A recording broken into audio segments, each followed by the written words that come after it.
네, 여러분 안녕하세요. 건우쌤입니다. 이번에는 13차시 내분과 외분이라는 개념에 대해서 알아보도록 할 건데요. 먼저 1차원, 즉 수직선 상에서의 내분과 외분에 대해서 알아보도록 하겠습니다. 자, 수직선 위에 A, B라고 하는 두 점이 있다고 한번 생각해 보세요. 자, 이때 A, B에 대해서 2대1이라고 할 수 있는 길이의 비를 갖는 점이 어디일까요? 자, 가장 먼저 쉽게 떠올릴 수 있는 부분은요, 바로 2대1 이런 식으로 해서 이렇게 한 점을 찾아낼 수가 있겠죠. 그렇죠. 자, 그런데 또 하나의 점이 있습니다. 어디일까요? 바로 하나, 둘, 셋, 넷, 다섯, 여섯 칸 간 것과 하나, 둘, 셋 이렇게 6칸과 3칸, 즉 6대3 2대1이죠. 네, 요 점, 이렇게 두 가지의 점이 존재합니다. 자, 이렇게 두 점에 대해서 두 점을 가지고서 만들 수 있는 이 선분에 대해서 길이의 비가 주어졌을 때 이렇게 두 개의 점이 나타나는데요. 자, 이것을 조금 더 깊이 있게 다뤄보도록 합시다. 자, 만약에 A가 2, B가 5라고 한다면요, 빨간색과 파란색 점의 좌표를 어떻게 구할 수 있을까요? 지금은 수직선 위에 칸이 잘 나타나 있으니까 바로 구할 수 있습니다. 자, 바로 A하고 B 사이에 있는 빨간색은 4, 파란색은 8이라고 말할 수 있겠죠. 자, 그런데 만약에 이것을 다른 문제에서도 적용한다면 이렇게 매번 구할 수 있을까요? 자, 이번엔 A에 2, B에는 7이라는 좌표가 있을 때 2대3인 점의 좌표를 구한다 라고 한번 생각을 해봅시다.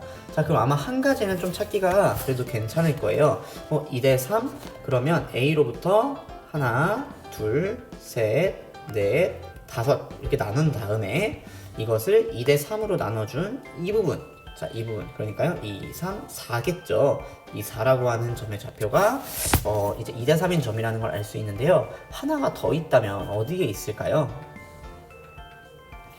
정답은 바로 좀 이제 비율상 맞진 않지만 마이너스 8이라고 하는 부분에 있습니다. 왜냐하면요, A로부터의 거리는 10이고 B로부터의 거리는 15니까 2대3 맞죠? 자, 이렇게 찾아줄 수가 있는데요. 이것을 어떤 상황에서든지 어떤 복잡한 숫자가 나오든지 간에 구할 수 있는 방법이 없을까요? 자, 이것에 대해서 알아보도록 합시다.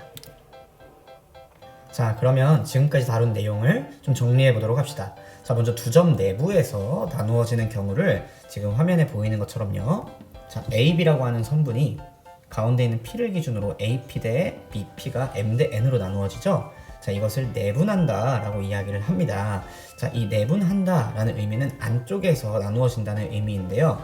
예를 들어 A가 X1, B가 X2라는 좌표를 가지고 있을 때, 자, 이 P라고 하는 점을 구하는 좌표 X의 공식은요, M 플러스 N분의 MX2 플러스 NX1 이라는 공식이 나타납니다. 여기에서요, 여러분들 주목할 부분이 있다면 MN 이거는 그대로 있고요, X2와 X1이 순서가 이렇게 바뀌어서 거꾸로 쓰여 있다는 것을 알 수가 있죠. 이런 걸 알고 있다면 외우는데 분명히 도움이 될 것 같네요. 자, 그럼 이것을 해결하는 예시 하나를 풀어보도록 하겠습니다. 자, 내분하는 점의 좌표를 구하라는 문제인데요. 한번 해볼게요. 자, 일단은 앞에 있는 A의 좌표가 X1, B의 좌표가 X2에 해당하고요. 2가 M, 3이 N에 해당하는 거죠. 그럼 내분하는 점의 좌표 X는 어떻게 구할 수 있나요? M 플러스 N, 즉 2 플러스 3 분의, 그 다음에 2하고 플러스 3은 그대로 있는데 2에다가는 x2인 7을 곱할 거고요, 3에다가는 x1인 2를 곱하게 되는 거죠.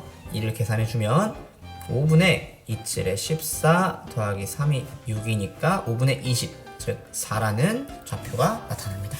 이렇게 공식을 이용하면 되겠습니다. 자, 다음은 외부에서 나누어지는 경우를 알아보도록 합시다. AB라고 하는 화면에 보이는 저 성분들을요, M 대 N으로 나누어지는 점이 바로 Q가 되는데요. 여기에서 좀 주목할 부분은요, M이 큰 경우에는 A로부터 멀리 가야 되고 B로부터는 좀 더 가깝기 때문에 이 오른쪽에 외분하는 점이 생기고요. 자, 반대로 N이 큰 경우에는 B로부터 멀리 가야 되기 때문에 이렇게 Q라고 하는 위치가 왼쪽에 오게 되는 것을 알 수가 있습니다. 자, 이런 경우를 외분한다, 혹은 저 Q가 외분점이다 라고 이야기하고요. 자, 그래서 A를 x1, B를 x2라고 만약에 좌표를 말한다면 점 Px의 좌표는 바로 이렇게 만들어집니다. 아까 전에 봤던 거랑 큰 차이가 있다면 가운데 있는 부호만 바뀌었기 때문에 암기하는 데는 크게 어려움이 없겠죠. 자, 그럼 이걸 활용할 수 있는 문제를 보겠습니다. 자, 마찬가지로 A의 좌표가 x1, B의 좌표가 x2, 그 다음에 2가 m이고 3이 n이라는 걸 이용해서 외분하는 점의 좌표 구해볼게요.